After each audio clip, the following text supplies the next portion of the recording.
basa apik-apik karo sampean. Ning bareng digenah karo Panakawan sing jenenge Petro, kakangku. Nek Semar arep digawe ning negara Mandura nggo tumbal, weh lah. Kewanen kowe ling ngucap. Aku jane ora mentolo, Bagong. Ning piye meneh? Negara Mandura mbutuhake Semar. Semar ki menungsae, udu sapiye? Semar ki menungsa. Bapak Semar ki menungsa tur dadi pengarepe Pedukuhan Karangkadempel. Nah saniki kula tak takon karo sampean. Sampean entuk wangsit saka sapa? Saka dewa. Dewa ki cetha jenenge sapa? Bathara sapa? Wah, nek bab kuwi aku ora ngerti. Kuwi mung swara tok. Wah iso uga kuwi mung swara tip. Utawa wong jajal sound system. Aja kepenak kowe watoni wara. Kowe tapa merem to? Merem. Kowe le tapa ora ndelokke sapa-sapa to? Ora. Lah, kuwi kowe le tapa nang ndi? Ning Sanggar Pamelengan. Sanggar Pamelengan iki kiwa tengene ning omah ora? Ana. Lah aku mesti wong nyetel sound system. Udu swara dewa. Lah kok dadi kowe ngawur arep boyong karo Semar Gagabranganamaya. Badranaya. Nayantaka Bojogati. Duduk Manangunung. Kowe duduk Pak? Ora. Lah kok jenenge duduk Manangunung? Wis rasa cerewet kok ngono ndak takokke ora. Goleki rondo Pak. Moh. Engko duduk Manangunung goleki rondo engko nggoro aku. Wis. Bales. Hah? Nek Bapak digawa menyang ngendi mau? Negara Mandura jelas aku ora ikhlas. Nek tekan negara Mandura Bapak kon ngopo lah? Sing liyane tumbal, ora masalah. Gawanen Bapak. Nggo ngene kene ya nggo apa? Nek Bapak terus digone negara Mandura kok arep dienggo tumbal, berarti kan mung dipateni. Monggo dienggo tumbal ki tegese dipateni, ateges aku ora weruh Bapak meneh. Aku kelangan Bapak. Hah? Terus kowe tenang-tenang. Ngilangi nyawane Semar, terus kawulamu tentrem, terus kowe ayem nang kono tanpa memberi sedekah sedikit pun Anda pancen kowe nganggo tumbal Semar, tukunen kowe. Cedes iki. Meneng wae Pak ngono nek payu larang kekke Pak. Ora apa-apa, ya. Ya Tra ya. Oh, Petro setuju kok. Ora apa-apa ngono nek nyang-nyangane orang tak keke nggo ora apa mati wae malah penak lho Pak mangane kowe ora perkosa to Pak. Waduh. Ngidoni Semar.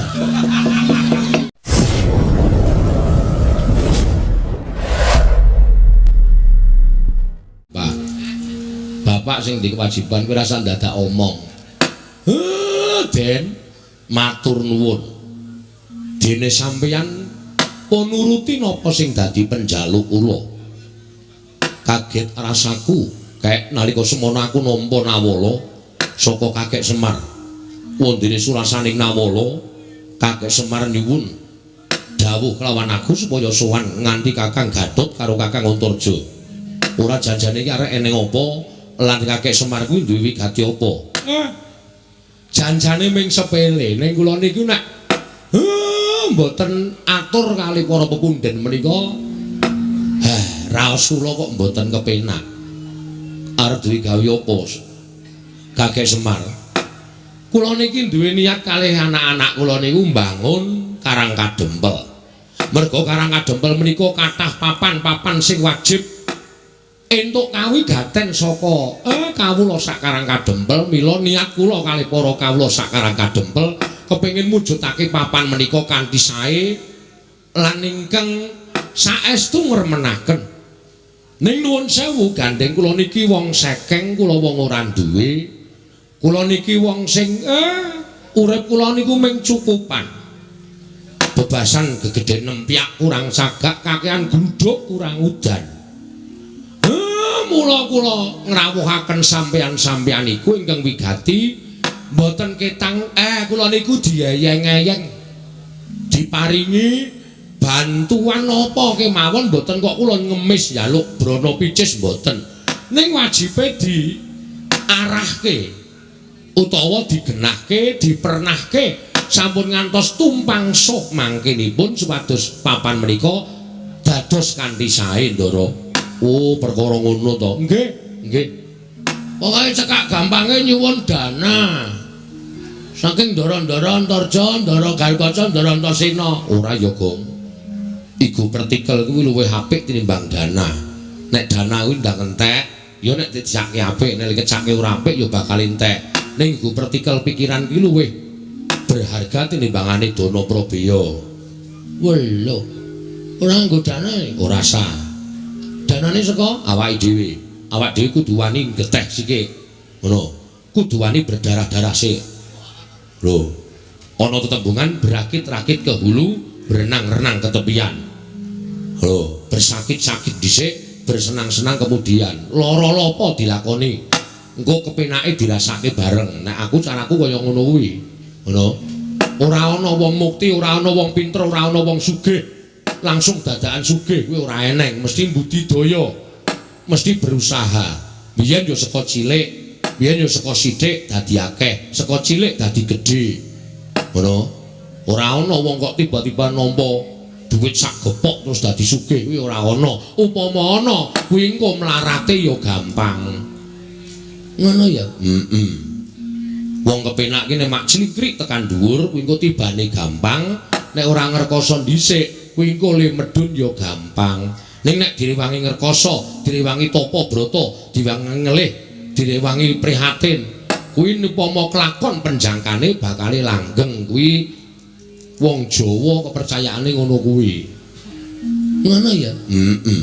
Mula awak dhewe kudu wani ndandani Karang Kadempel iki nganggo apa kabisane awake dhewe dipernahke karo ndara-ndara kuwi. Mengko nek wis dadi awak dhewe kari ngenyam kepenake. Ngenyam kepenake kuwi ya ora terus kepenak langsung kepenak ora, mboko sithik. Yo kaya wong dodol kae buka warung ya ora terus laris biuk. Nek terus laris biuk kuwi tegese mesti tangga teparo do ngrasani, wis kae ngingu-ingu lan sak piturute. Ning mboko sithik. Nek masakane digawe enak, panganane digawe murah, tur ya ladeni kanthi senyum ramah. Aku pelanggane akeh terus dadi kepenak. Ngono ya, Tru? Ha iya, kuwi falsafah Jawa ora kena ditinggalke. Kudu diugemi tenan. Oh iya. Ha iya. Ha, milih saking menika, Ndara. Kula suwun sawetawis wekdal sampeyan mang lenggah sawetawis wonten ing Karang Kadempel.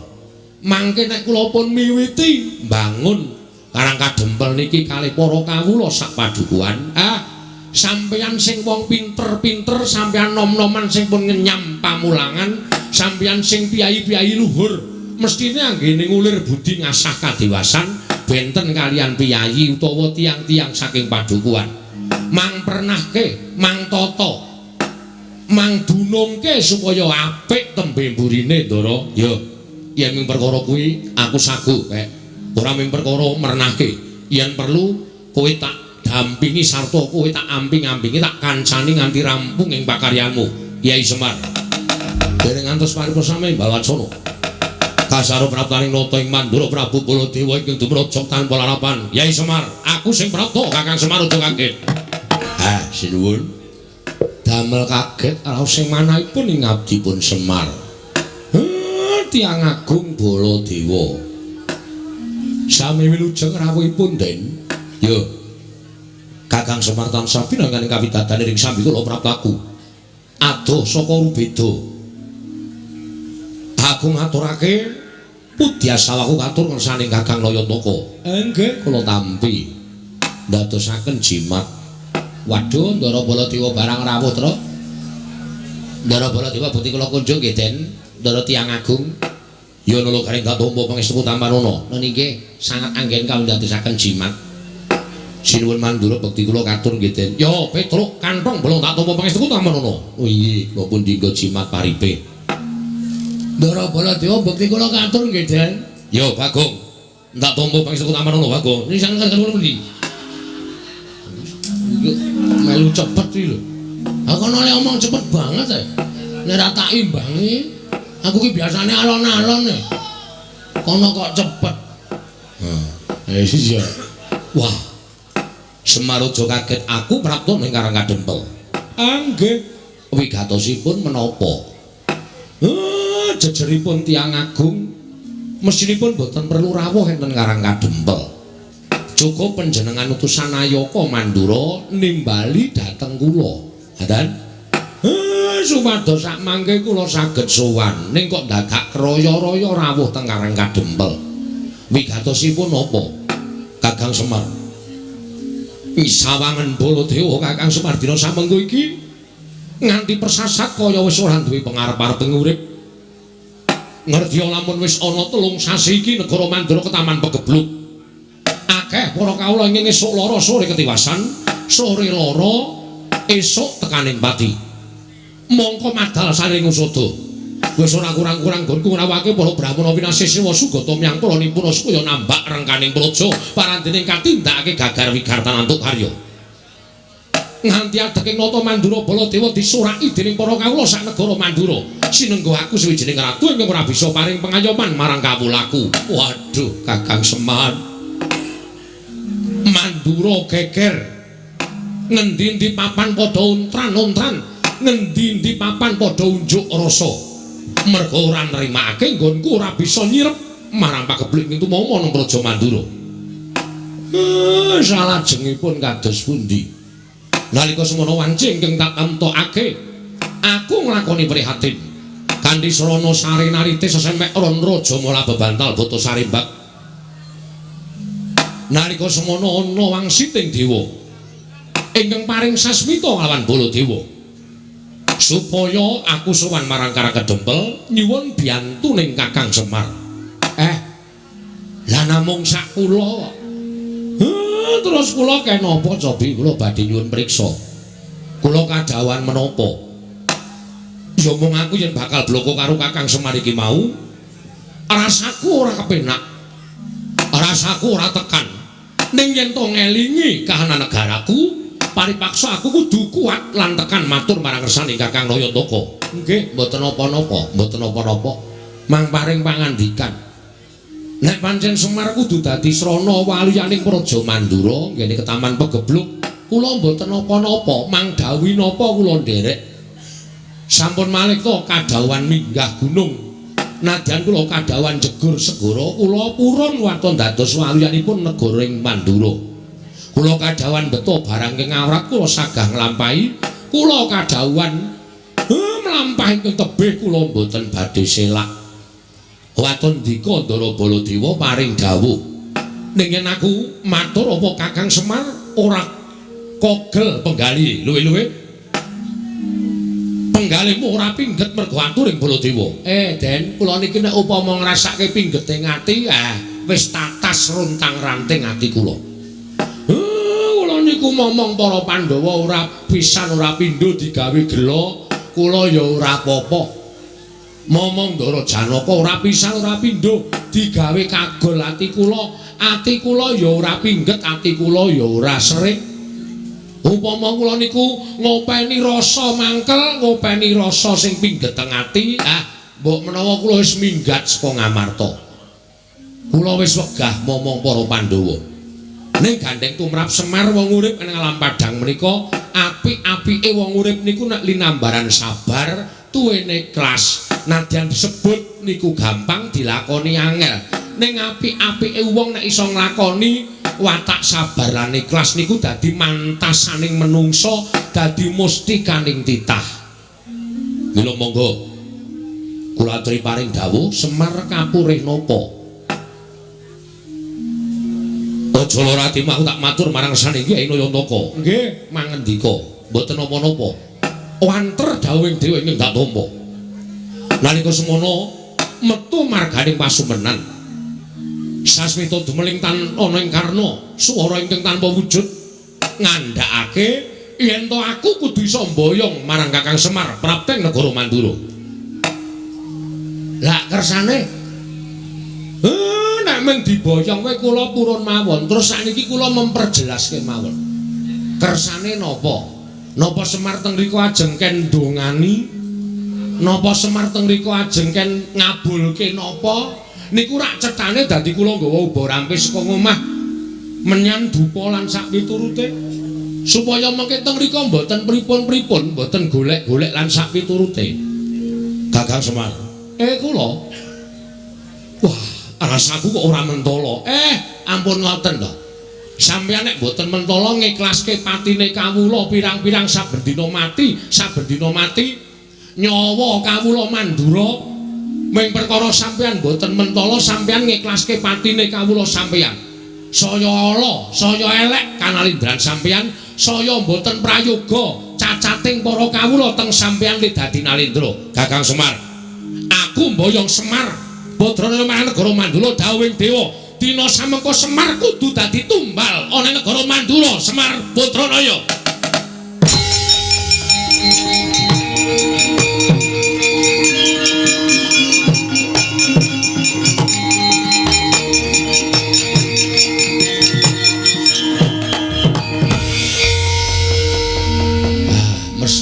Mesti lho. Kowe arep ngopo, Bagong? Kowe arep ngopo? Sik, Pak, meneng wae. Ora sak omong kowe. Kene ra sing nanggapi aku ora gayeng iki, Pak. Kuwi sinuwun Mandura, wis ngerti. Aku wis apal. Iki ya bendaraku, ya pepundenku. Aku cetha banget omongane. Semar, kowe atago ning Mandura, arep nggo tambal. Gosok kupinge. Apa Gong tambal? Tumbal. Hah? Tumbal. Tumbal apa tambal? Tumbal. Tumbal apa tambul? Tumbal. Tumbal? Heeh, saya nesu aku. Penyakit gugu karepe dhewe. Nek ra digenahke Petra iki mau aku basa apik-apik karo sampean.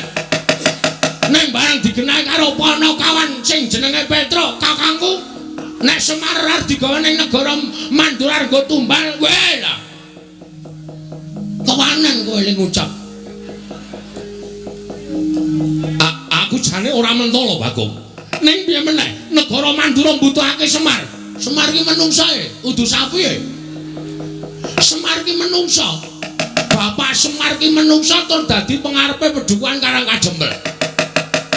Saniki kula takon karo sampean. Sampean entuk wangsit saka sapa? Saka dewa. Dewa ki cetha jenenge sapa? Bathara sapa? Wah, nek bab kuwi aku ora ngerti. Kuwi mung swara tok. Wah iso uga kuwi mung swara tip. Utawa wong jajal sound system. Aja kepenak kowe waton nyuwara. Kowe topo merem to? Merem. Kowe lek topo ora ndelokke sapa-sapa to? Ora. Lah, kuwi kowe lek topo nang ndi? Ning Sanggar Pamelengan. Sanggar Pamelengan iki kiwa tengene ning omah ora? Ana. Lah aku mesti wong nyetel sound system.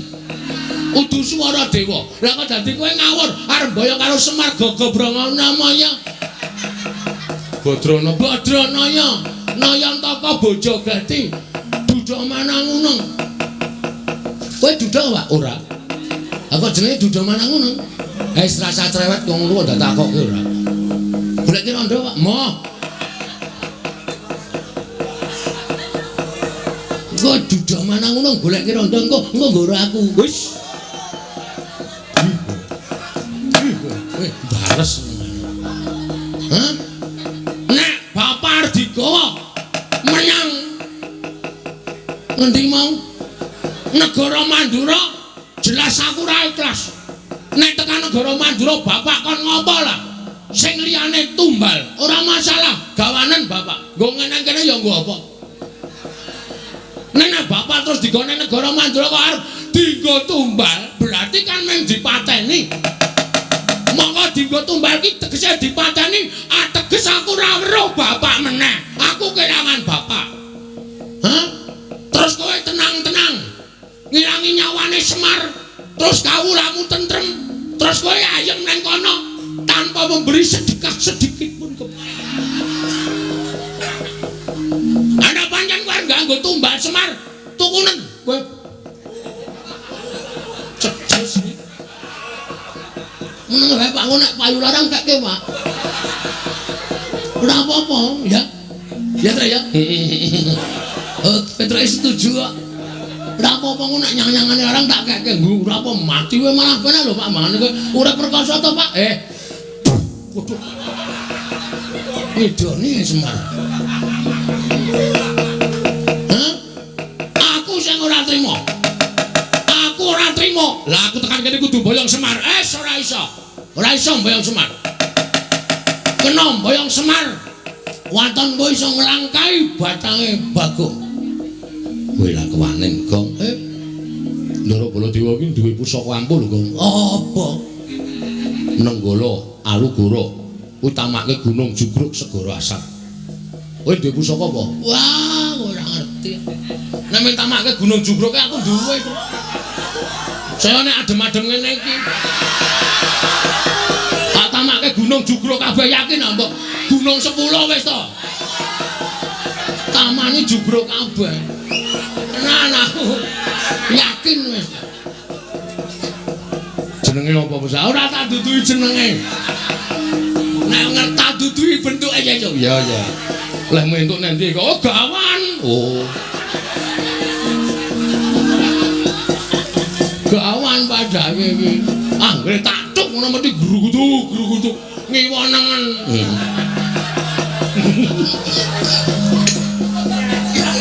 Syukur menggok ra kowe.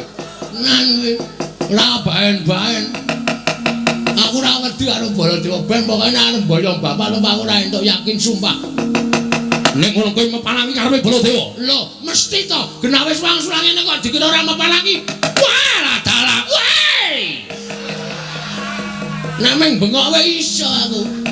Apa dume Baladewa aja. Woi, blenal, panang nang jajan sebentar. Wah, nek arep ngono apa? Aku ya iso. Aja pamer swara nang kene. Sero aku cangkeme mbok aku. Nyebarake ora. Bong, ku ndak kriwikan dadi grojokan geguyon dadi tangisan lho. Sing sabar. Terus kan piye? Alon-alon. Iki wis mulai adem lho, Truk. Kena disemangati ngono iki. Lho sindane wis do krudung taplak kabeh. Iki kepiye to kok dadi loro iki jan wis. Wis. Kokean iki, Truk. Sing loro diglundungke mrono bae kan.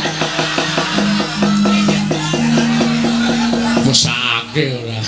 Jero banget ya ora. Aja angu-angu lho Pras kok manci ngono. Kok nang koyo saka kono wae. Dikai godhong medun ora. Ngono. Iki malah werna-werna. Kowe iki kok guyung apa Baladewa? Kok melu guyung apa? Aku ora ngeluconi kowe. Aku iki nesu kowe kok kowe mesam-mesem. Ora kena aku ngelucu karo Petruk karo Gareng ya, Truk. Heeh. Aku dadi kowe melu guyu. Wah, panus maring jajalan. Butuhe bapakmu tak boyong itu apa ora? Nek ora entuk tak boyong aja nglakon dosa apa kira-kira kowe kuat nadai Kyai Nenggala. Kyai Kalogoro, Pak. Diar. Ayo, kek pusakamu kuwi mutokke, Gong. Isih kendho.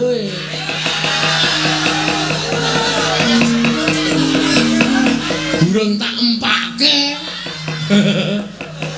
Jarene iso nggo nuthuk gunung. Ha iki nek ora dimatke ya nggo nuthuk ya ora jugruk. Men kaya wong keplok.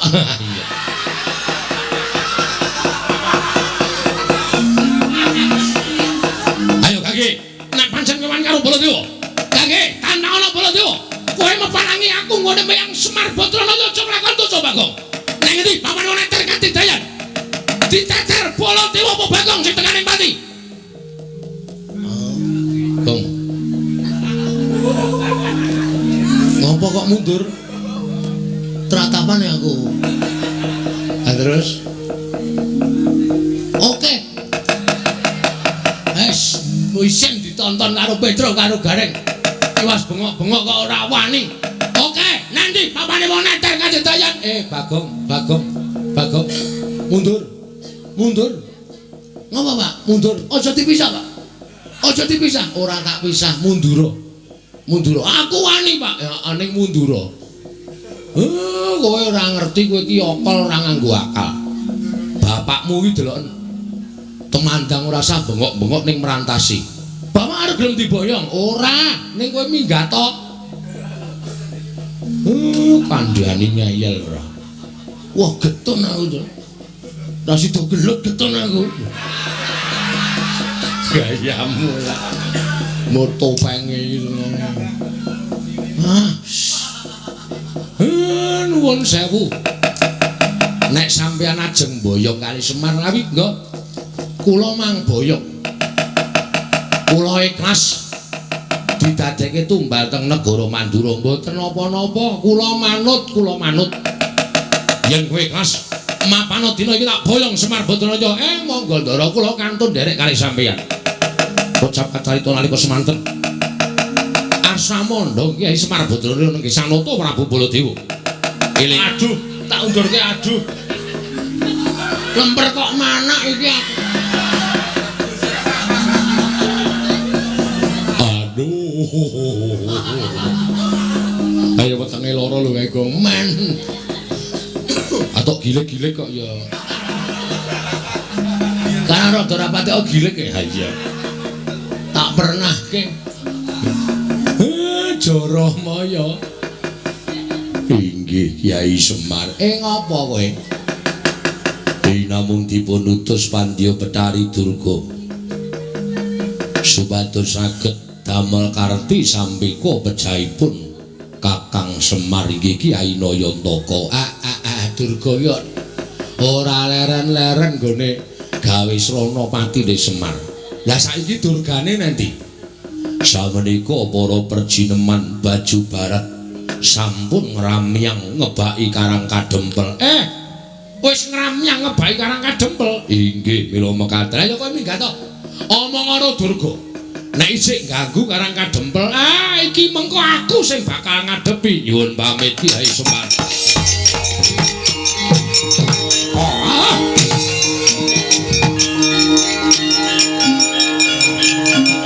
Kinata Mandura bareng kula sebda lah kok wujud Jaramaya. Matur nek Durga kali sak wadyabalane pun ngramyang teng Karang Kadempel. Kuwi lah dal. Lah terus sampeyan pun sagu bantu kula to. Mula perkara wadyabalaning Betari Durga niki kula pasrahke sampeyan kalih anak-anak kula. Kula tak ngrantam sarta kula tak mikir napa sing kula butuhke. Mengke supaya anak-anak kula sing golek. Ngono kae. Nggih. Yo nek pancen kaya ngono aku kari manut. Wis tak rampungane karo Kakang Garukaca, Kakang Antarja. Ning yo aja lali, kakek yo tetep kudu melu ngawat-awati kelawan tandange putra-putra Pandhawa iki kae. Nggih, ampun kuwatir. Kula tansah ngampi-ngampingi kalih sampeyan. Nala Gareng Petruk Bagong, kowe krungu dhewe Karang Kadempel diancam karo balane Betari Durga. Mongko balane Betari Durga kuwi bala sing ora ketok, sing do ngati-ati. Mungsuhmu bangsaning jin setan priprayangan sing watake angkara budi candala. Kawula padha dikon supaya tata-tata samapta ing gati sawiga ing diri. Nala Garengmu benga pedukuhan kabeh lawange kon nginep dhuwure kon menehi janur. Kanthi carana kaya mengkono ora bakal di leboni karo bangsaning Betari Durga. Petruk karo Bagong ngulakana ndaramu nek ana apa-apa matur aku. Oh nggih Pak. Nggih pangesaken dawuh. Wis pepanggihan padukuhan iki dibubarake dhisik. Aku tak ketemu karo mbokmu. Tak jake itung-itung babakan garap kahanan Karang Kadempel. Oh nggih ngestaken dawuh. Karawitan Karang Kadempel kon ngiringi Bapak Semar. Oh nggih Pak. Wah jan. Kaya gendinge napa Pak? Gugur gunung. Ora wangun. Paling ora ya ladrang apa ketawang. Kuwi sing apik. Kuwi Tangerang. Ketawang kok Tangerang ora. Apa manut aku kuwi ora ngerti gel. Aku kuwi isane ming Pangkur. Aku kuwi isane ming Pangkur nek liyane Petruk kuwi sing menguasai. Nggih. Santi Mulya mawon Pak. Kuwi cocok kuwi. Santi kuwi aku cocok. Santi Mulya. Wis. Wis kono gek dunekke grembyang-grembyang. Aku nggih tak mlebu, ndara-ndara kula pasrahke nggih, Den. Ya, kek nyuwun pangestu. Kyai Semar nyuwun pangestu. Kyai Semar nyuwun pangestu. Nggih ngatos-atos. Mugi-mugi lebda ing karya ndara. Purna gati ning paranggilan. Kula Semar sumlebet madyaning pendhapi padukuhan katurun saking Mandrawa. Sadaya para kawula padukuhan tansah ngrepekaken kidung suci Santi Mulya. Batobat, Pak. Jaramaya wonten dawuh Pandya Pedari. Gurawalan nggonmu mlayu saka ing Karang Kadempel. Para gage matur piye kabur kausanane nggonmu Sesinglonata Mandura. Ing wigati bisa mboyong lawan Semar Badranaya. Oh, ladal. Panjen Semar menika mboten saged dipun sangga entheng. Natanipun nadyan sampun sesinglon nalindring Mandura parandene gagar wikar tenantuk karya. Kula kadenangan dening Kyai Semar nalika kula badhe ngrangsang boyong dhateng Kyai Nayantaka. Kedadak wonten hawa panas ingkang tumama wonten rangganipun ingkang putra pun Jaramaya. Wekasan babar sejatining wujud-wujud kados Jaramaya kados ingkang putra menika. Tumuli kadenangan dening Kyai Semar Badranaya. Batobat. Yen ngono wis pon Semar ngerti ento para baju barang wis mapan ning Karang Kadempel. Sampun. Jernyatanipun kula sampun waloka kaliyan Kyai Semar bilih Kanjeng Pandya Bedari Durga sampun beta wadyabala ngramyang wonten ing Karang Kadempel. Batobat. Yen ta pancen kaya mengkono ibarate kaya dene wong nyabrang kali. Wis tekan tengah Jaramaya, maju ya klebus, mundur ya klebus kepareng paduka. Aku ngebar ketapake para wadyabala berkasaan dandang mangure supaya ngampyak marang Karang Kadempel. Ora ngomongake para jin setan pripayangan nang kabeh para sukma sangsaran bakal tak kepyakake supaya giri godho kabeh wong Karang Kadempel menika langkung prayogi. Bambang Petro Kandha Bolong sing beri dhewe sapa? Ono muni Bambang Janturan wis ora ono lho Gong tak ajar kuwi. Lek Bambang wis ora ono. Aku Bambang Bagong. Ora kok do nganggo Bambang kabeh iki ya men serasi kok ya. Panjenengan nganggo Bambang Antasena aku ya nganggo Bambang Petro kene Bambang Bagong itu. Ah kae sing lagi tekoke Bambang Prastiwi. Wis ora iso diampet tenan dol. Ya arep perang kok ngrembug sapa-sapa iki. Men aku iki bebas kok nyambut gawe. Oh ya wis. Kuwi wadyabala dandang mangure dasar para nyata. Semar bakal lak boyong marang dandang mangure. Ayo boyongan Semar. Langkauna kuandane Antasena. Lho. Kowe dadi pepalanging wong-wong dandang mangure. Apa-apamu ora minggat tebak dalam kene marganing patimu Singalena prapteng lalis.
wong Karang Kadempel dibeteng karo anak-anak Pandhawa.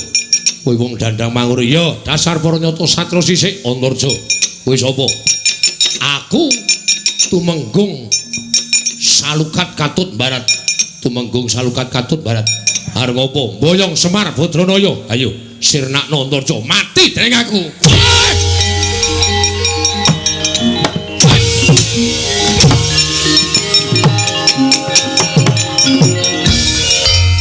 Cerdas. Perang rasa dadak kokean polah. Tak candhak tak gomblesek ning jero bumi. Modar mesti wonge. Ngene iki lho, wong top ngene iki. Ora kaya adine dadak. Meseng-selke awak. Iya, betul nggih. Mriko maju melih. Lho. Kok malah dawuh. Aku lho pasrah karo sampean. Adiku Gatotkaca durung tumanggang karya. Wah, dari iman marang ngaso ning antariksa kae wis. Nek ra tak celuk tuman wae. Kakangne ro adine wis nyambut gawe. Sampeyan teng pundi?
Wadyabala menungsa Dandang Mangure padha nungsang puyang numbuk bentus.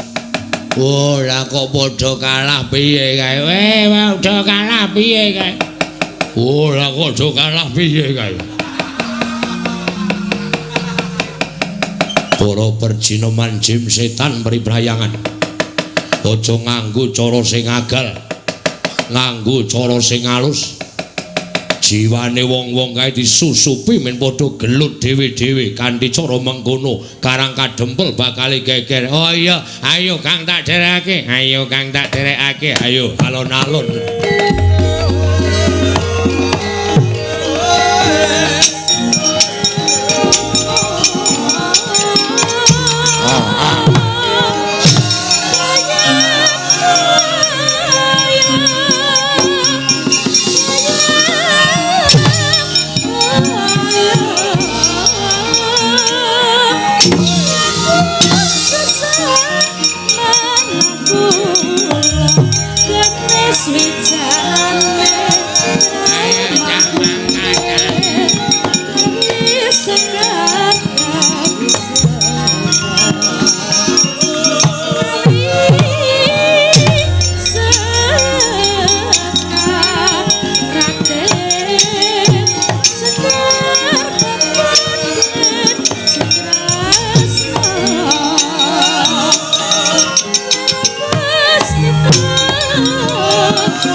Kadempel tatone kaya wis padhang. Iki wis tentrem kahanane mengkari bapakmu bakal miwiti bangun Karang Kadempel. Nggih. Nek ya kudu tata-tata lho, Den. Merga nuwun sewu. Sing nami Wadyabala Dandang Mangure niku mboten mung wujud menungsa tok.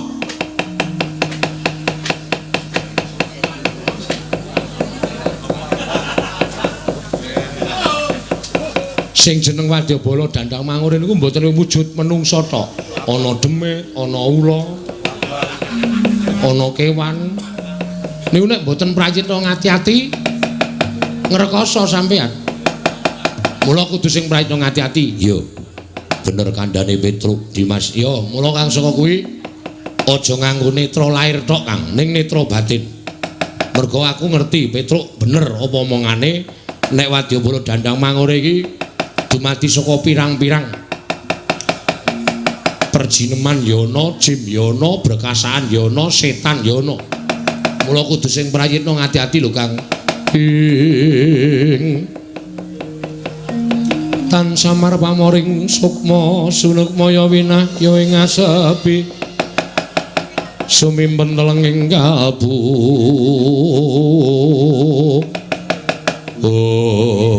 Datan prayitna nata pringgondani Prabu Anom Gatotkaca sinusupan balaning Betari Durga mila katingal abrit bergatak pasuryane nalika semanten datan taliwara anyandak ora Petruk linarak wani kagiat lisang Antasena wau.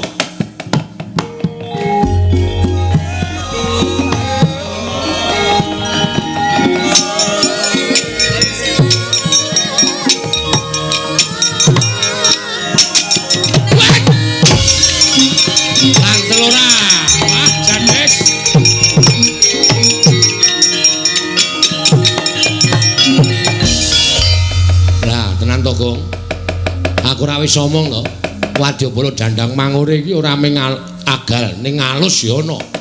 Nyatane Kakang Garukaca ora ana apa-apa kok Petruk dicandak glone ditekak dilarak kaya ngono kae. Pun nengke mawon men mudhar sira. Ora kok sing kok Petruk kok mati. Ben Petruk iki ndek utang aku ora tau nyaur. Men tekan Garukaca aja. Kae yo Kakang nek nganti ning apa-apa engko ndrawasi tak kandhani. Lah terus piye? Manut aku. Doyak, Kong. Doyak supaya Petruk aja nganti mengko dipateni karo Kakang Garukaca. Nek nganti dipateni ngrekoso perkarane dadi liya mengko kok mati dening aku wae.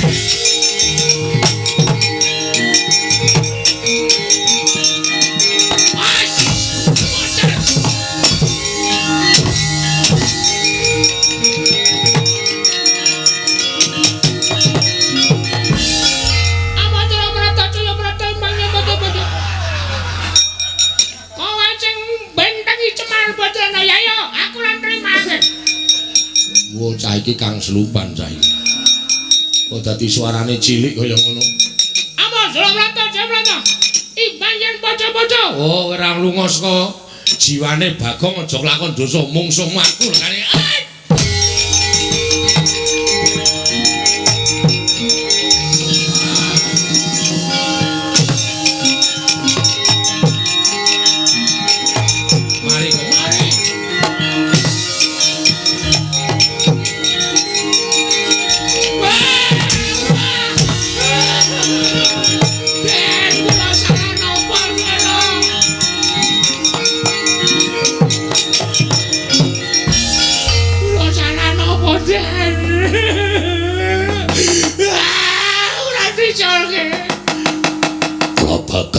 Macak pancak pundakmu jebol siramu. Aduh Gong Ren modar aku ra dadi colke ampun kaya ngeten iki Dara sampean kenging napa Go sampean kenging napa mit Kang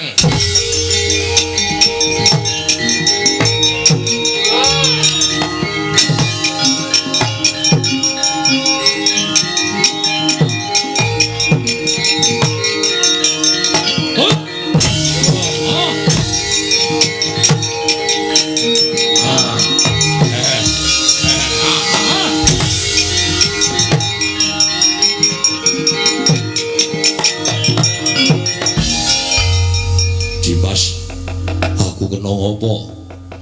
Kakang ora prayitna. Aku wis omong to nek balane Brahim Durga iki ora mung agalan tok, ning alus ya ana. Sajahe Kakang disusupi karo balane Durga, kowe nekak Petruk. Petruk. Mbah. Petruk aku ora ngerti apa-apa. Ora ngerti apa-apa kok cetha. Lagi teko kecek, gulune ditekak dilarak. Kalau mencinge pindah. Aku njaluk ngapura. Wis lho, rasa dadak. Iki Kakang Garukaca mau diangslupi. Lho, sing angslupi sapa? Balane Bathari Durga. Oh, hari iki pun sadar derek. Wis. Bagong mau ya heeh. Nggih napa? Nek ora tak tulungi Bagong mau ngamuk ora karu-karuan. Mripate abang. Ha iki mati derek. Tajar gasmu lho. Kowe ngapae? Jare Kang Supan, Wis mau ya nyok. Antel sisan. jarene Kang Supan kok Jarene. wis mari kok ya Kang. Wis mari ya. Tak kira nek isih Kang Supan. Iki bebayani lho, Truk. Nggih. Kowe mlayu ning omah kono. Terus Takon karo bapakmu njaluk donga nggo ngusir demit. Nek nganti engko demit ora do diusir, Karang Kadempel ora tentrem. saniki. Oh. Nek ana demit mengko diusir nganggo japa mantrane bapakmu. Yo Gong yo.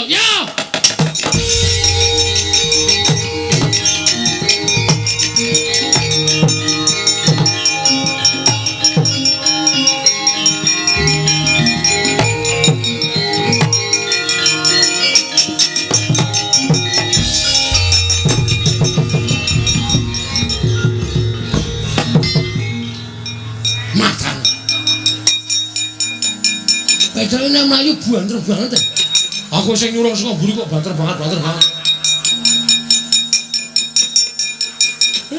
Ana wong tuwa tenguk lincak nganti gegeblak.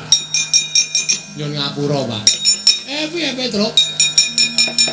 Ndara Antasena bisa nyingkirke wadyabala Dandamangore sing wujud menungsa.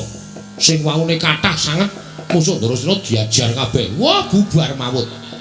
Terus Ning niki sing tekan Karang Kadempel ora ming wadya menungsa, Pak. Ning wadyabala jim setan priprayangan. Ndara Garukaca ya Kang Supan, Bagong ya Kang Supan. Iki kula diutus kalih Ndara Antasena ken sowan Bapak. Heeh. Ken nyuwun donga ngusir demit, ngusir setan supaya kahanane tentrem. Aku ki nek ngusir demit ming tembunge Teguh Yuwana slamet saka kersaning Gusti. Wis kuwi anggrana jim setan kowe ndodhok ning ngarepe terus kowe muni Teguh Yuwana slamet saka kersaning Gusti. Wis Ana makat. Teguh Yuwana slamet saka kersaning Gusti. Ya Kang yo. Yo, sik aku ngapalke sik. Ya. Teguh Yuwana slamet saka kersaning Gusti. Teguh Yuwana slamet saka kersaning Gusti. Ayo, Gong. Ayo. Teguh. Aduh. Truk. Rene seno. Piye to? Aku ora apal e. Teguh Yuwana slamet. Pokoke ning ngapalke ngene iki. Teguh nek ngene Yuwana terus nek ngene slamet.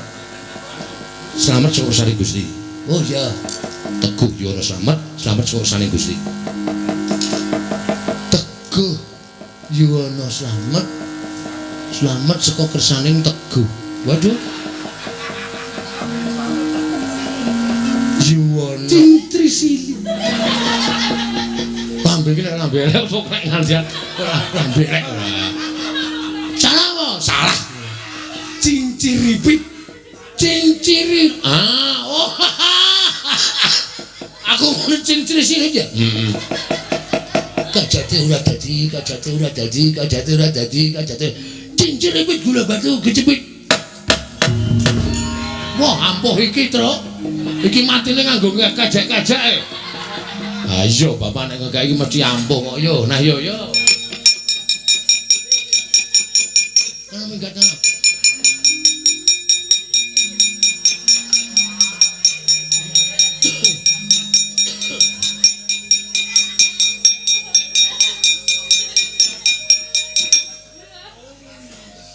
Teguh Yuwono slamet sekon. Teguh Yuwono slamet sekon. Teguh Yuwono slamet.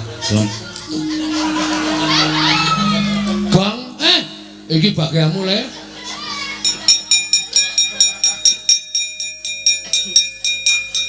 Udus pawang ula.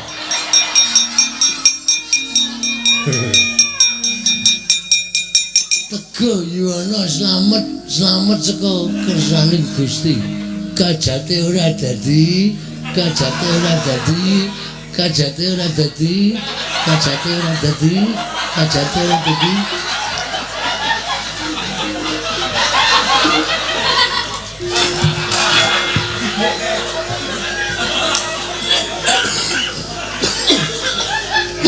Piye, Gong? Mau. Dicekel ra kenang. Lihe. Kajate ora dadi, kajate ora dadi, kajate ora dadi, kajate ora dadi, kajate ora dadi. Kajate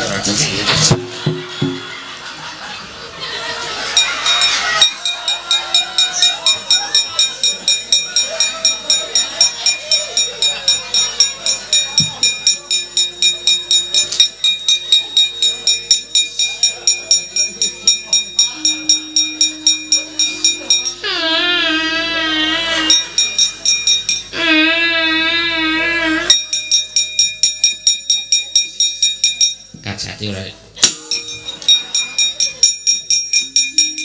Petro rene ndongane iki tak ajar. Lho. Iki demit e, Kong. Iki apik? Lho, apik. Aja dadi dongani. Semen ngene iki wae. Oh, jeneng demit kok. Kowe iki demit medeni kaya ngono kok. Kajate ora dadi, kajate ora dadi. Reng tak sumpel cangkemmu lho, Reng. Kok nek nganti iki ilang, obong mati ku tak ajar. Ya tok kapan arep tak ngu. Wardimu ora. Kajate ora dadi, kajate ora dadi, kajate ora dadi, kajate. Kajate ora dadi. Kajate ora dadi, kajate ora dadi, kajate. Kowe ngapain kalau menjinge munggah medeni? Ora aku. Aku haus. Haus yo ngapa ora? Kajate ora dadi, kajate ora dadi, kajate ora dadi, kajate ora dadi, kajate ora dadi, kajate ora dadi. Kowe dan Reng asline demite udu iki. Andi ning kono. Ngeri tenan ya aku. Anak gendruwo. Ajar das lu kowe. Endi? Kowe lho. Piye kowe bungah to? Bungah aku. Bareng iki sing ora cocok tuwekan ora.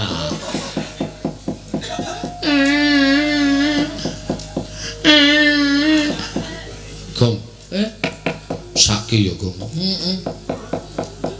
Aku jane melas lho, Bro. Demit kaya ngene aku sok melas. Lho, iki yo ora ndi sanak, ora ndi kadang. Senengane godho karo menungso, ngono Gong.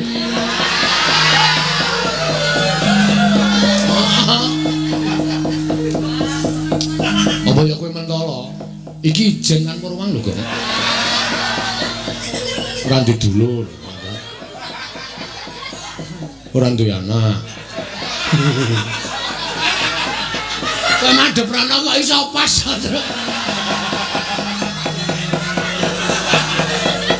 Mesake kok ya. Mbok ya wis saiki rasane di ngapura ngono lho.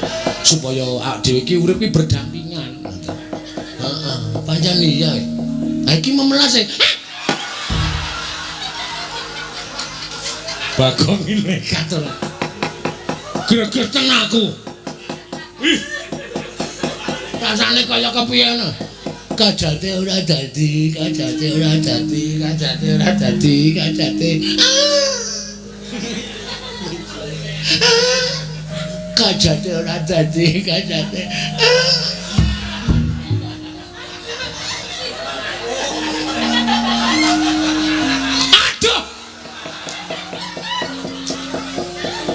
Apa, Gong? Dan balane bekale Durga ana sing nggawa mriyem, Bro. Siap menembakkan. Ngeri to. Waduh. Ayo ora krasa tetep empuk.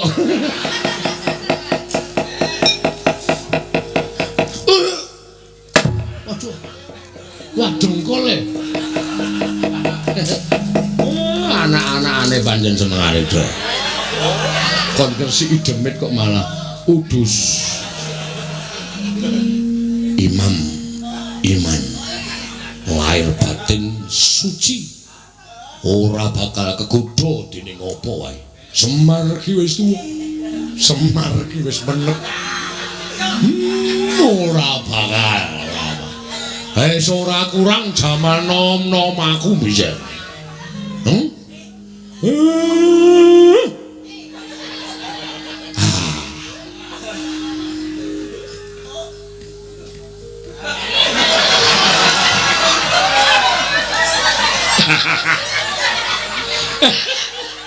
Yen ora wong tuwa tak keplandase ya.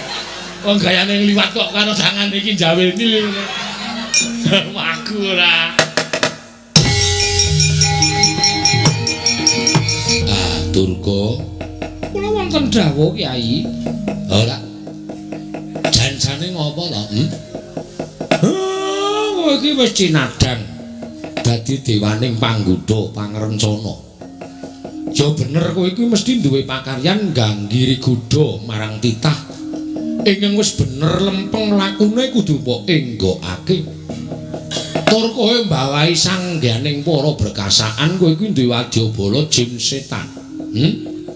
Nek golek pangan ya golek pangan sing pernah, aja kok ganggu gawe karo katentremane menungso sing padha urip ning jana loka. Elinga yen to saperangan wadyabalamu kuwi uripe pancen sih sinian antaraning menungso lan bangsaning jin. Ning aja sok ganggu gawe karo menungso. Wis cinadang dening panguwasaning Gusti, jin setan kuwi duwe pangan dhewe-dhewe, menungso ya duwe pangan dhewe-dhewe. Ora kena suk-sukan rasane. Aja nganti kowe ora arik marang kamardikaning menungso. Namung pengen madosaken tedha baju barat ingkang dipun arah menyahipun Kyai Semar Badranaya. Lah apa kira-kira kuwi do tedas mangan dagingku apa piye? Apa kira-kira do seger ngombe getihku? Nek kira-kira baju baratmu ki do seger ngombe getihku, wareg mangan dagingku. Aku ikhlas. Ning kosok bali nek do mendem, nek do modar ngombe getih karo mangan dagingku, aja mbok luputke Semar. Ketoke pancen aku kuwi pancen kepenak nek diangkah dadi panganing baju barat. Ning kowe ora ngerti. Malah wong kaya Semar iki sing janjane daginge ora enak, getihe ora seger tumraping para berkasaan. Golek pangan sing apik-apik, aja ndudul kampurkaning Semar. Nek nganti aku engko muring aku nesu tak kumbala geni dadi apa kowe sak wadyabalamu. Nyuwun pamit Kyai Semar. Nyuwun pamit.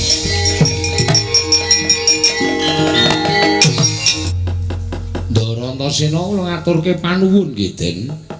Ya kek ora dadi ngopo. Pancen dadi kewajibanku lan para putra kabeh kudu gawe tentrem karang kadempel. Nggih, matur sembah nuwun. Nala Gareng Petruk Bagong. Kowe pancen wong-wong sing mempeng. Kowe bisa ngayomi marang kawula karang kadempel. Nggih, Pak. Pangestunipun Bapak. Nggih, Pak. Pangestunipun Bapak. Nggih, Pak, pangestunipun Bapak Semar. Sedaya sampun ketingal trentem ayem. Iya. Lah, saiki aku arep kandha karo anakku Bagong. Mergo kowe mau wis tak janjeni arep tak utus. Lho, Gong, kek maju. Lah iki didadekke wong penting karo Bapak. Maju. Pripun, Pak? Wewangunan iki bakal indah, bakal apik lan becik. Kowe munggah ning kayangan. Waduh. Truk? Kayangan ngendi, Tru? Ayo kono dhuwur kono adu. Sago ora? Siap. Wani tekan kono, Wantun. nek wani kowe nembunga Bathara Guru, adikku si Manik Maya. Nek Karang Kadempel butuh winih, ya kuwi Pelemper Tangga Jiwa lan winih Jambu Dipa Nirmala. Munggah njaluka Bathara Guru.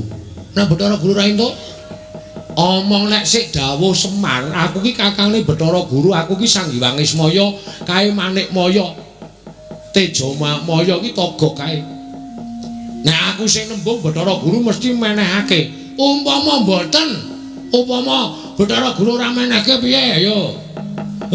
Sakaremu tak paringi Purbawasesa. Tenan? Iya. Ing Bagong yen Malgang Legong ngelingono putrane sang Bojogati.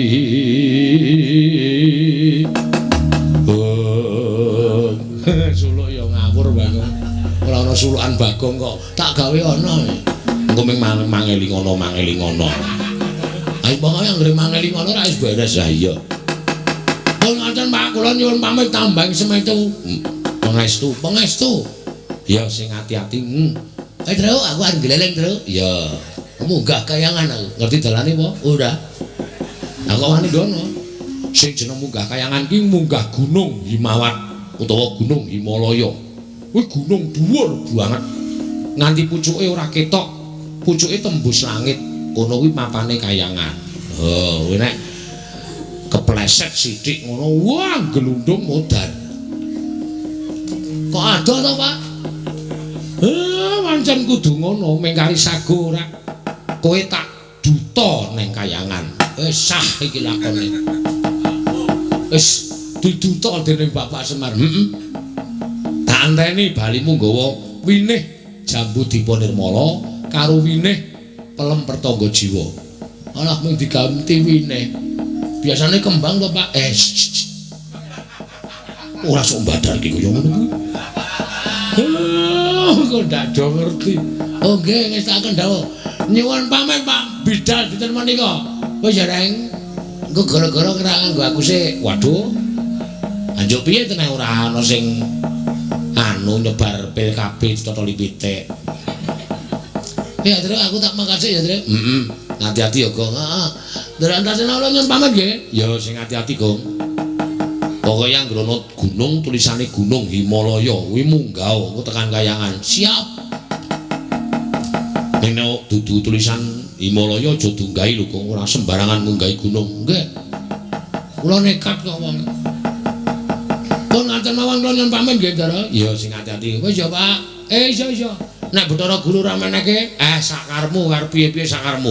Aku sing tanggung jawab. Oke, wah gleleng iki. Wis ya, Reng. Wis menyang ngono cerewet wae ora.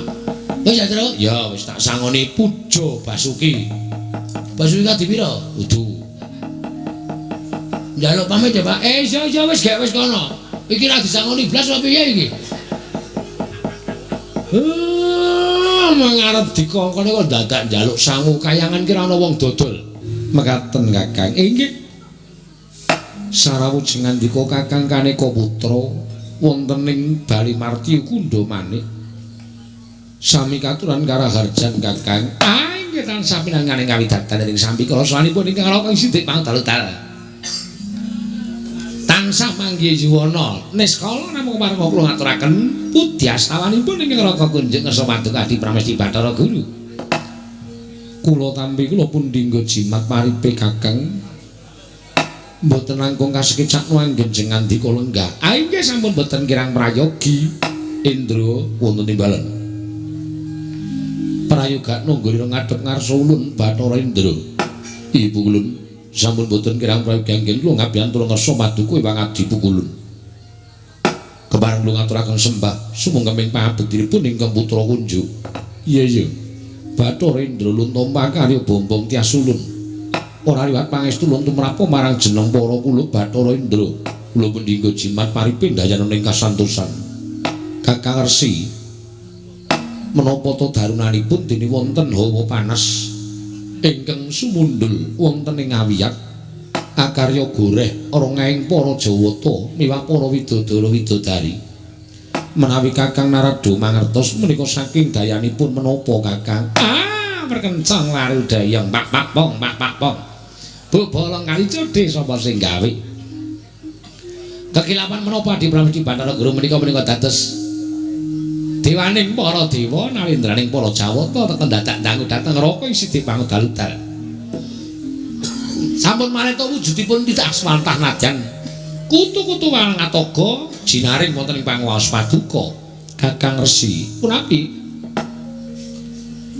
kula menika nalindranipun para Jawata nanging Kakang Narada menika kamituaning kayuwangan kula mboten wantun nglangkungi dhateng wasisaning pujangga ing kayuwangan iki menawi paduka di Pramesti Bathara Guru paring dawuh kemekaten ingkang rangka nedya munjuk atur mugi pareng Mbak Barono dhateng rayipun Manikmaya Kakang gara-gara ing dumadi wonten ing kayangan menika estunipun sakawit kula sampun nilingaken paningal ewadene dugi sepriki dereng ketingal menapa to sababipun dene wonten gara-gara ingkang sumundul wonten ing Ngawiyat menawi wonten lemah sangar kayu waing nyatanipun jagat menika sampun boten wonten lemah sangar kayu waing menawi wonten pandhita tapa ingkang gentur tapanipun saengga kekiyatanipun sumundul wonten ing Ngawiyat menika ugi boten wonten menapa wonten satra ingkang nglerehaken dhateng kasatriyanipun tumuli madheg Brahmana menika ugi boten wonten langkung-langkung menawi wonten satunggiling titah ingkang wantun ngungkuli dhateng panguwasipun para Jawata menika ugi boten wonten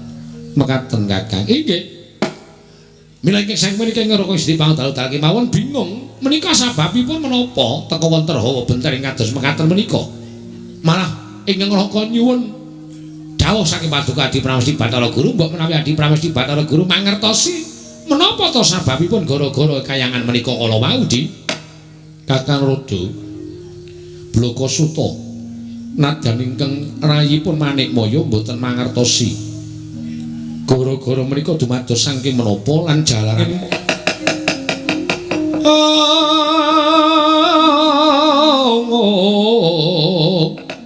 susah angin ngendi nggone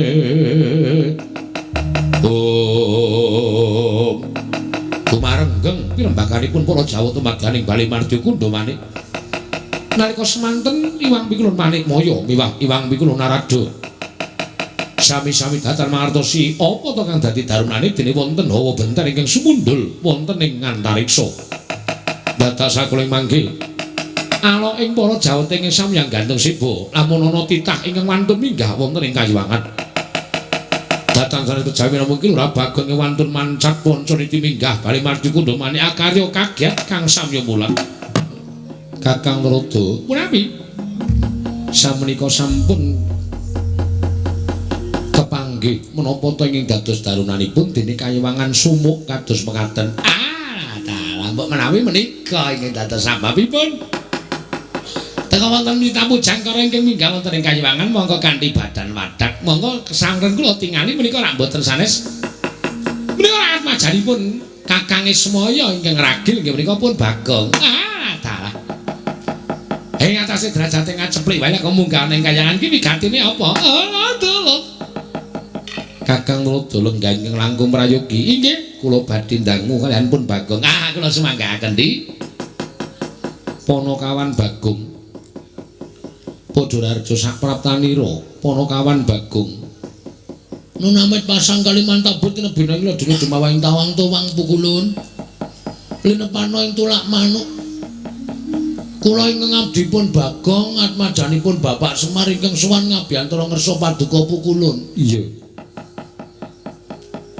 riwe nganti kaya klapa dineres unjaling huswa nganti ora iso tinata Bagong nggih menek dhuwur tenan iki wau Gunung Himalaya niku pancen dudu sebaene gunung nganti pucuke ketutup mega jebul sak nduring Gunung Himalaya niku wonten papan sing keladuk endah keladuk kula dereng ngerti kula dereng tau weruh kok papan kok asrine kaya ngeten Menapa menika ingkang winastan kayangan Bu Kulun? Iya, iki kayangan Bagong. Waduh Bu Kulun. Bejo kemayangan sinung ora kangelan. Dene kula sampun dumugi wonten ing kayangan, kepareng kula ngaturaken sembah pangabekti kula kunjuk Bu Kulun. Iya ya Bagong ulun tampa. Nun nggih. Bu Kulun menika sinten? Lho. Kita wis ngaturke bekti kok durung ngerti kalawan ulun. Nyuwun pangapunten Gladiwana Gulang Tepang. Ulun iki Bathara Guru. Non, ulun iki Bathara Guru. Wah, mucal teng pundi? Lho. Mucal ning ndi piye? Ah, ra edan tenan to iki. Bagong iki tekan kene kok Bathara Guru kok mulang nang ndi? Lho, biasane guru ki ra mulang nang ndi to SD napa SMP? Dengkul kita kuwi. Bathara Guru ki dewaning para dewa, jejuluke Sang Hyang Bathara Guru. Ora kok guru mulang SD SMP. Anggepmu iki nang jagat apa iki nang kayangan, Bagong? Oh, anggih mboten ngertos kok. Pukulun Bathara Guru. Iya, ya Manikmaya. Oh, Manikmaya niku sinten? Ya ulun. Ya Jati Murti. Wah, ora nggo gawe kursi. Hus. Kayu Jati, Jati Murti iki asmaning Bathara Guru. Wah, lah pirang-pirang jenenge. Ya Sang Hyang Catur Bojo. Catur Bojo. Iya. Kali condong catur? Hus. Di sampun ngantos panjenengan ngendika kathah-kathah mangke barak kewirangan. Kula namung genahaken kalian Bagong Kakang Rata. Nggih, ini bocah niki sembrono. Mboten menapa-menapa Kakang. Kula mboten rumaos sakit manah kula. Lah, iki Bathara Rata iki cerewet wae. Hus. Karo dewa dunake cerewet ora. Kula niku lagi ngedongke mbok menawa tambah kawruhku. Ya Sang Nilakantra. Weh. Dewa kok omongane tracah. Tracah piye? Kowe ku Nilakantra. Nilakantra ku mau Nilakantra, aja mbok tambahi apa-apa. Oh, nggih. Ya Sang Purwaca. Wah, Sang Hyang Bathara Indra edan tenan. Lho, Pukulun. Panjenengan niku dewa kok ora duwe rasa welas kalian kewan? Lho. Sebabe apa? Kok ancik-ancik sapi? Pukulun. Kula ingune mawon. Mangke mbok menawa manak. Wah, ra edan tenan ta. Wah, iki titiane Sang Hyang Bathara Guru iki wujude sapi kok ndur arep dingu dengkulmu ora. Bagong, nun dalem Pukulun. Apa wigatine kita sowan ngabiyantara ning ngarsa ulun? Sepisan kula ngaturaken sembah pangabekti ndungkap angka kalih. Wale-wale menapa Pukulun kula menika dipun utus kalih Kakang Ismaya. Lho. Kakang Ismaya piye? Anu Bapak Semar. Iya, Kakang Ismaya. Nah, ngendikane Bapak Semar niku panjenengan niku adine Bapak Semar. Iya, pancen ulun iki adine Kakang Ismaya. Wah, mbok omong ket mau, Om. Lho.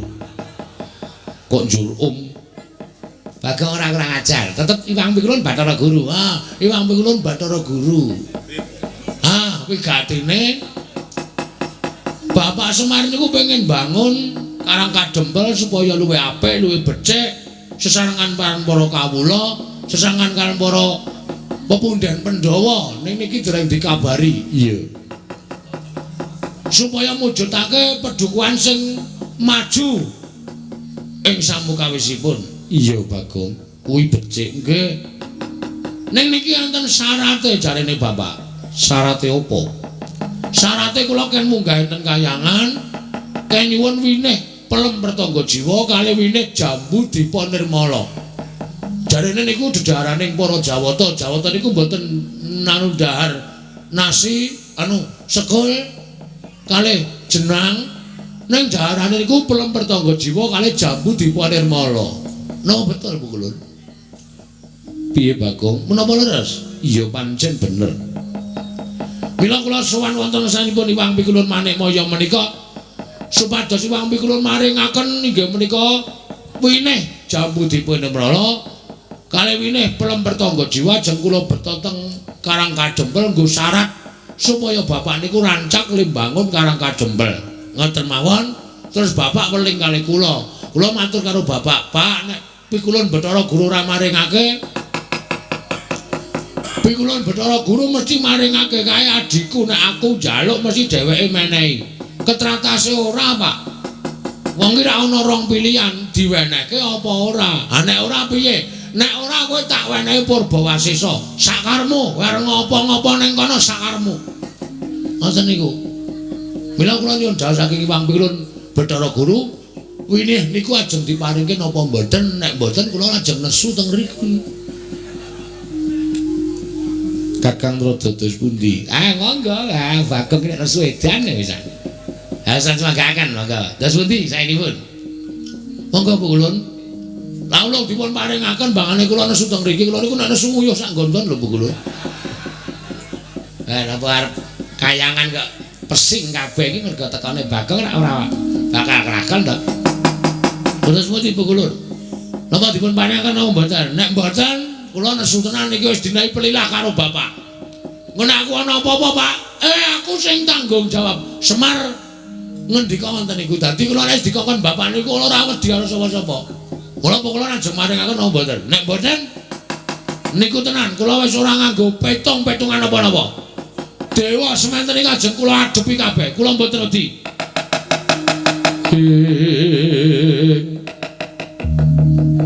Jojo muntap ler kena tap duka yayasinipe.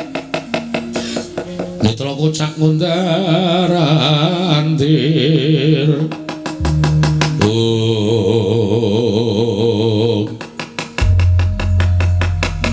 Bagong nun sing gedhe pangapura kita winih perlemer tangga jiwa winih Jambudipun Nirmala kuwi mboya kena digawa marang Marcapada. Mula kita balya matur kelawan Kakang Ismaya yen tapa kang dadi panjaluke Kakang Semar ulun ora nayogyani. Pripun niku maksude? Ora nayogyani pripun? Sampeyan ora maringake? Ya. Cetane kaya mengkono. Yen to winih pelemper tangga jiwlan winih Jambudipun Nirmala ora bakal prapteng ana ing Marcapada. Mula Kang Sangga kuwi Bagong. Kita balya kita aja pisan-pisan wani gawe geger ning kayiwangan mundhak ulun iki ndawahake pidana kelawan jeneng kita Panakawan Bagong.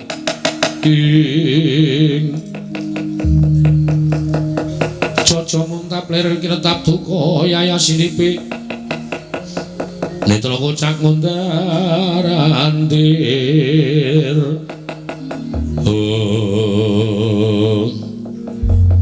Koperdamse. Iki basa apa saiki? Iki rada nesu ngene iki.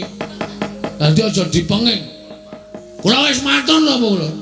Nek sampean wani nggondheli winih pelem gadung ora ta ya.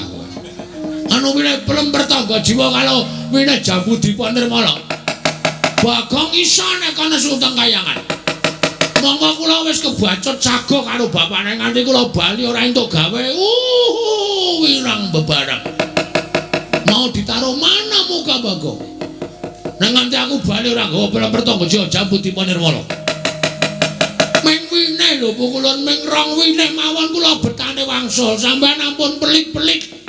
Dadi dewa kok pelit. Ming dijaluki titahe kok ora entuk wong sing njaluki kakangne dhewe. Hah?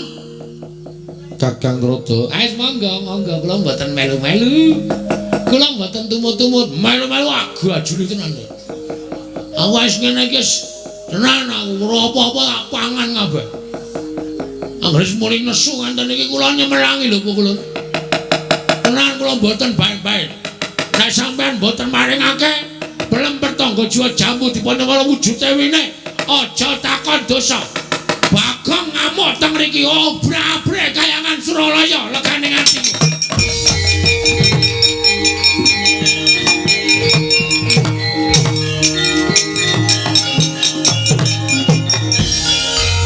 Yen ngono kita wani karo kadewatan. Mergane sampean cecelok.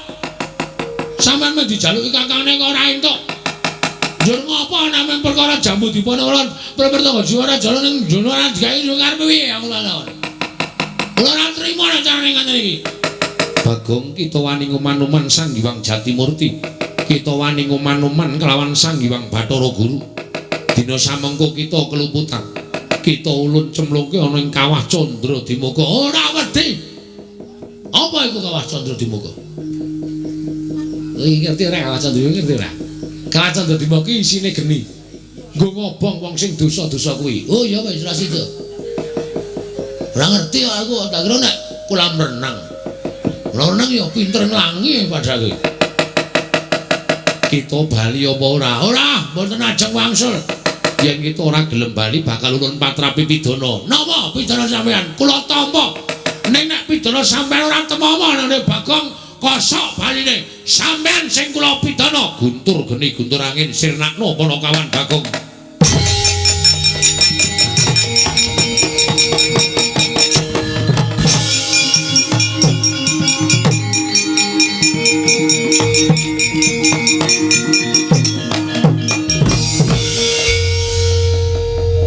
Kok sampean kok metu oncore? Wah, mesti ora kowe ora tayang. Lah kuwi pripun, Dik? Guntur geni guntur angin namung ketingal tok mboten wantun nandilat dhateng pun Panakawan Bagong. Mergi kula ngertos. Guntur geni guntur angin menika saged lebur dhateng titah menawi titah menika saestu lepat. Ning nek titah menika mboten klepetan dedosan, niatipun sae. Namung merga Adi Pramesti Bathara Guru menika awal maringaken wujuding Prapertoga Jiwan Jambudipun Nirmala. Ngaten menika. Piyambakipun boten purun mlebur dhateng titah menika kala wau. Aduh Kakang Rada kathah kula sumanggaken. Pukulun. Ini peringatan terakhir. Peringatan terakhir. Niki wau napa Pukulun? Guntur geni guntur angin. Lho, sampeyan wis netokke guntur geni guntur angin. Ateges sampeyan wis benar-benar tegel karo Bagong. Sampeyan wis pancen mentala karo Bagong. Terus saniki nek kula ora mentala karo sampeyan, jur piye nasibe Bagong? Kake ora? Ora kake tak jodak kayangan legane atiku.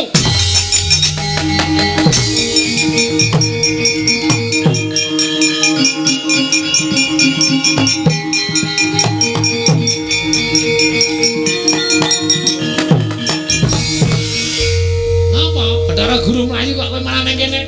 Bathara Guru mabur. Kula ora iso mabur.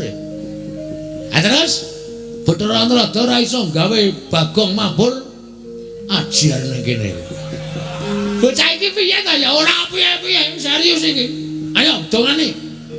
Ala dene dewa. Wah, Indra piye? Kula semanggaken Bulun.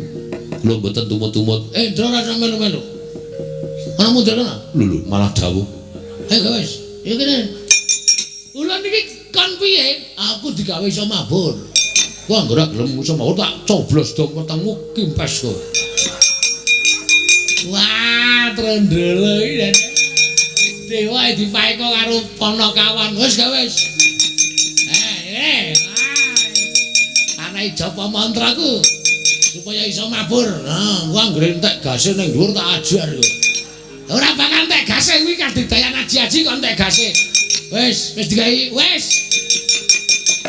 Saka panguwasa ulun kita iso ngambatir kantara. Wah, matur nuwun Ibu Gulun. Ya, aduh. Sepatune tak wae. Us. Ukuran piro kuwi? Iki papat loro. Wah. Nerada kok sikile jebebeh. Agi aku mung 36 kok. Kowe papat loro. Wah, wis karo gek mangkat minggat ana menapa wae ra. Wis aku ki bingung musuh kowe. Iki carane mabur kepiye? Angger kowe iki terus mangesti atimu kowe iki njejak pratala. Del mesti munggah ngawiyat. Oh, siap.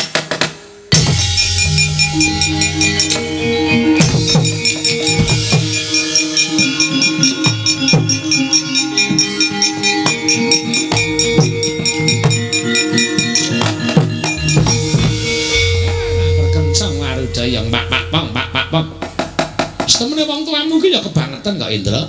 Inggih, Bu Kulun. Lah ing atase Kakang Semar ki mung njaluk winih Plempertoga Jiwa karo Jambudipun Nirmala. Lah ora dikeparengake mongko mung wujuding winih. Kayangan ayo pirang-pirang. Lah mesti gawe eloke. Ing atase usulun patrapi utawa ulun dawahi saka kadewatan. Boya tumomo ning awake Bagong dina samengko mutha-mutha lan panjenengan ulun mungsa Borong Pandhawa nggone ngelingake kelawan Panakawan kita. Werkudara, nggih, Janaka wonten dawuh. Wis trewaca dawuh panjenengan wangadi pukulun Bathara Manikmaya Dimas. Panakawan Bagong elingna aja nganti kurang ajar karo para Jawata. Wah, yo.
Saking godha sang Kurukula yen namutasa sang Sri Bagong dalem Bagong non apa bener kowe ngoyak-oyak Bathara Guru?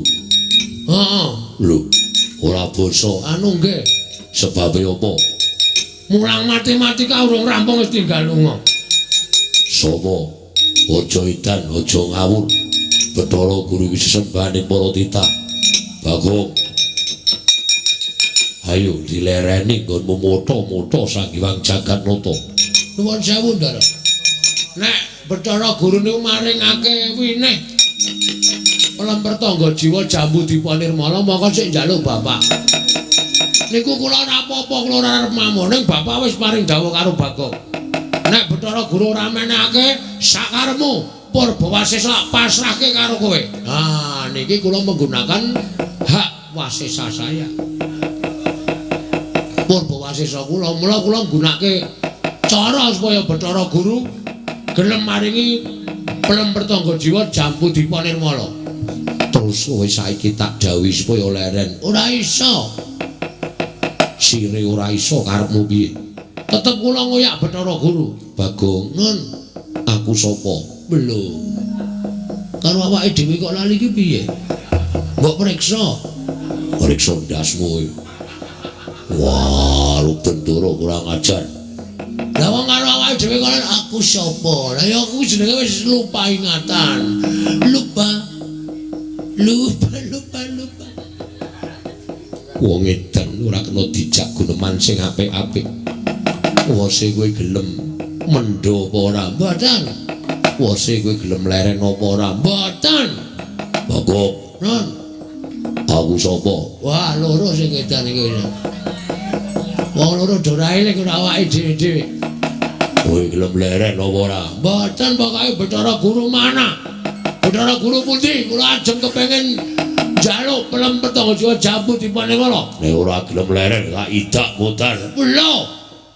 Kowe lah. Kok dadi kaya ngono kowe?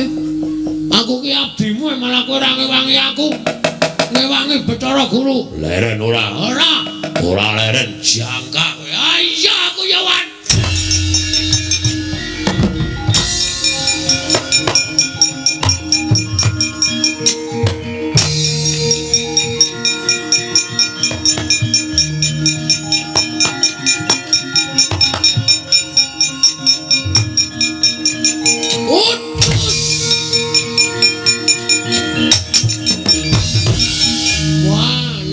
Modar tenan pecah sirahe mbok yakin iso.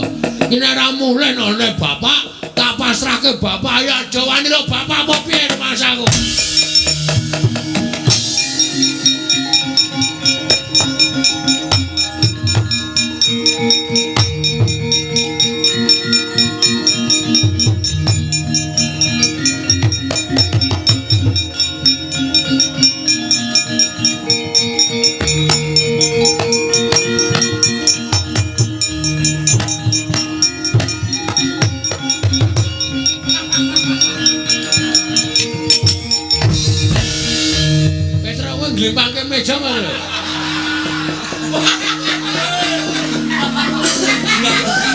Ora.